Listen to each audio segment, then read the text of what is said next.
friends who have money said the same thing when Trump got elected. That's it, bro. I'm out. I'm leaving the country. You coming with us? Nah, I'm good, dog. I'm gonna stay here and get this tax break, see how it works out. 'Cause that's how it is being Dave Chappelle. First time I got some money, it didn't work out like that. Most unlikely thing that happened ever was a black president came out of nowhere like, come on, everybody, let's start thinking about everyone else. Oh, I just got this money! There's been enough yelling and screaming in the streets the last few days. I thought we'd use a little bit of humor as we come back. You are watching the Steve Malzberg Show. I'm Bill Tucker, clearly not Steve. Steve is out on vacation today. Joining me now for the political panel, Roger Simon, co-founder of PJ Media, award-winning novelist and author of I Know Best, How Moral Narcissism is Destroying Our Republic If It Hasn't Already. And Jane Velez-Mitchell, founder of JaneUnchained.com. My favorite vegan ever. New York Times bestselling author and author of Addict Nation, an Intervention for America. Guys, I want to start with all the yelling and all of the protest and all the vitriol that seems to be building instead of subsiding.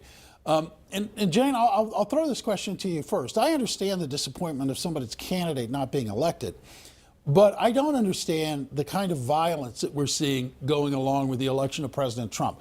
Is this a phase, do you think, that'll finally solidify itself into some rational opposition, or what's going on here? Are you talking about the harassment of minorities that is... No, Jane, I'm talking about the people. Jane, I'm talking about the people going up and down the street, stopping traffic, burning effigies, saying F Trump, kill Trump. Can you imagine for one moment somebody saying kill Obama? Answer the question, Jane. You've got a bunch of liberals having a temper tantrum out there, and you can't even... You lost, Jane. Behavior on both sides. We have anti-Semitic scrawls at university campuses now.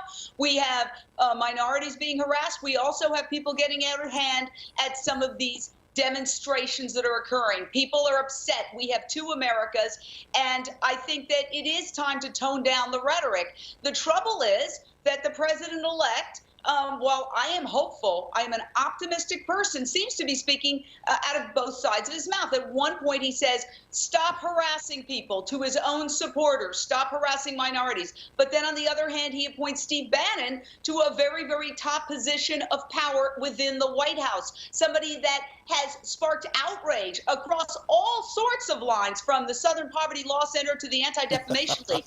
So I think we have to be careful. If we're going to tone down the rhetoric, let's put people in power who are not extremists, who have been basically described as racist white nationalists, the head of the alt-right. Oh, God, please. Roger, do you want to answer Jane, please? Jane, please give an example of toning down the rhetoric yourself. I'll try to do it, too. Here's where I view it. Now, I'm the author of 2 movies about the Holocaust, one of which is an Academy Award nominee of many times. I'm also the author of the Jewish detective series about Moses Wine, made into a movie called The Big Fix with Richard Dreyfuss. So I'm aware very much of anti-Semitic issues, needless to say. Now, I don't see very much anti-Semitism going on the right in this country. Yes, I've seen scrawled on walls a couple of swastikas, but I don't know who put them on there. I really don't. We're all very aware of agents provocateurs, and they exist throughout the world. Now, I'm not saying that there are no anti-Semites. I'm not saying there are no anti-Latinos and anti-Black people. That'd be ridiculous. But I think it's more overblown than you think it is, vastly overblown. And what we're seeing in terms of the real violence is coming from the left.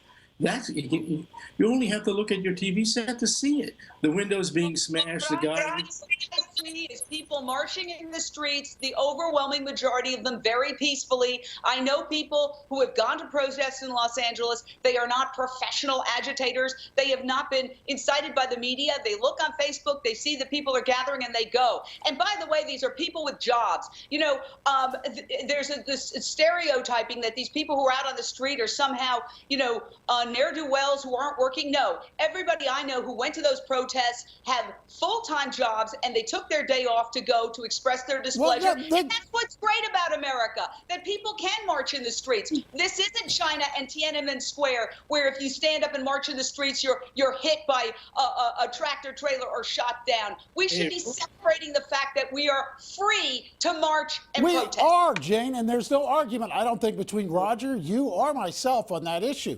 My question has to do with the violence that's involved with these. Whoa. And that's what I don't understand. Hold on. I haven't seen this violence. I've been watching. Are you serious? News. Michael's the executive producer of the show. Michael, put up video of the violence of the protests, because that's the craziest thing I've ever heard. Violence at the Trump rallies. I saw violence at the Trump rallies. Excuse me? Burning Trump in effigy, writing F Trump on buildings, calling for people to kill Trump? Can you imagine, Jane, if someone had written kill Obama on a wall, for crying out loud? Take care of Hillary Clinton. Did you not hear him say that? Oh, God. He said maybe the Second Amendment people could take care of Hillary Clinton. Yeah, and you heard go that she kill her. would be taken out. You know, this is like in Shakespeare where the king said, well, no one rid me of this troublesome man, and they went out and they killed him. It's not. Okay. Jane, Let me take a deep breath. Roger, go. if we can dial this down again. See this finger, the fourth finger on my left hand? I lost that in the civil rights movement. Wait a minute. I lost that in the civil rights movement at the hands of a Southern cop. Hello? I was there. Wait a minute. Before you scream. I've been there and I've done that. And I realize when things are going over the top. And they're going over the top. No one, zero person, have any objection to demonstrations. That's part of the Bill of Rights of this country. And we fully believe in it. Violence, screaming, telling people F you. You know, if you haven't watched it, I just watched a video of the marches in Indianapolis where they alternated calls for love Trump's hate that with kill the police.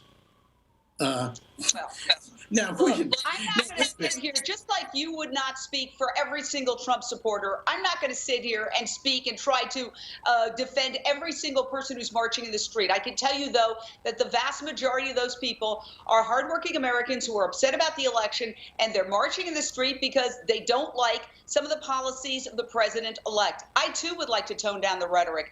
I feel that we need to really, we're at a crucial juncture at this time in America, and I would like to see the law of unintended consequences kick in and maybe something good happen out of this. Amen. I didn't vote for Donald Trump, but I am also hopeful that maybe something positive can come out of this. I don't know where, but I have some ideas, and if you allow me to express them, I will. Jane, the floor is yours. Go ahead, please. Okay, I do feel that the idea of getting the drain the swamp has validity and getting rid of the K Street lobbyists. But I was concerned to note that a lobbyist who runs a lobbying firm that caters to big soda and dairy giants is now in charge of setting the new team up at the Department of Agriculture. You know, if we wanted to drain the swamp, why are we putting all these lobbyists and consultants in charge of the transition teams? I would like to drain the swamp. I think the lobbyists have done horrible things for this country. I don't want to see the Department of Agriculture under the thumb of the meat and dairy industry, which is creating all of the health problems that are causing our healthcare costs to skyrocket. If Donald Trump is watching right now, drain the swamp truly. Get rid of government allowing industry to put the thumb on the scale. You know what the average hamburger would cost if it wasn't subsidized by the U.S. government? $20 or $30. People are getting fat, sick, and nearly dead because the U.S. government is subsidizing a bad diet, and taxpayers are forced to pay for it. Well, get rid of big ag subsidies. Jen, let me get rid of big ag. Right now, I'm with you on this so far. So by the way, I have many farmers in my family. Roger, I'm going to give you, we only have like a minute and 20 seconds left here. Roger, what would you like to see come out of this? Well, you know, something came out this morning. I just read online on the CBS website that Trump is launching initiatives with the black community that sound suspiciously close to what Jack Kemp was trying to do many years ago and never got accomplished because of political blocks, which is significant tax reductions in minority communities in order to encourage entrepreneurship. This is a long-range program that could work very well. And in fact, maybe a game changer, maybe one of the strongest approaches to changing the situation that we see in our disadvantaged communities. Well, we're not done talking about. Go ahead, Jane. I'm sorry. You got like 30 seconds before we got to take a break. Yeah, I think there's a lot of place to find commonality. The rhetoric has been harsh on both sides. Let's agree to disagree on who's worse. Yeah. But I think the rhetoric has been harsh on both sides. Let's try to find commonalities. I'm an optimist. I believe in the law of unintended consequences. I do feel Washington needs to be changed. The question is how. And I think that if we could inspire entrepreneurship, I'm all for that. You know, I didn't like how Latinos, for example, I'm Puerto Rican and Irish, were described. I've not only worked for 38 years with 4 sick days in total, I've owned my own home. I'm a hardworking, tax-paying American, and I don't want somebody to say to me, what do you got to lose? Jane, Because don't go anywhere. I got to run. We'll be right back with more of the panel.